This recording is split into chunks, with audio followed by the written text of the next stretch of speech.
ابو ہریرہ رضی اللہ تعالیٰ عنہ بیان کرتے ہیں کہ حضور نبی کریم صلی اللہ علیہ وسلم اپنے گھر سے باہر تشریف لائے اور آپ بنو کینکا کے بازار کی طرف جا رہے تھے، میں بھی آپ کے ساتھ تھا۔ آپ نہ مجھ سے کلام فرما رہے تھے نہ میں آپ سے بات کر رہا تھا، یہاں تک کہ آپ سیدہ خاتون جنت سلام اللہ علیہ کے گھر میں داخل ہوئے اور آپ نے فرمایا کہ بیٹا کہاں ہے؟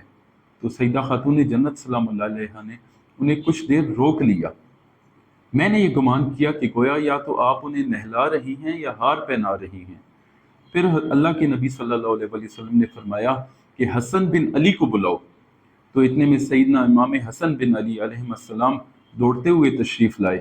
آپ نے ہار پہنا ہوا تھا تو اللہ کے نبی صلی اللہ علیہ وسلم نے انہیں گلے سے لگا لیا اور اللہ کے حبیب صلی اللہ علیہ وسلم نے دعا فرمائی، اے اللہ میں اس سے محبت کرتا ہوں، بس تو بھی اس سے محبت کر، اور جو اس سے محبت کرے تو اس سے بھی محبت کر۔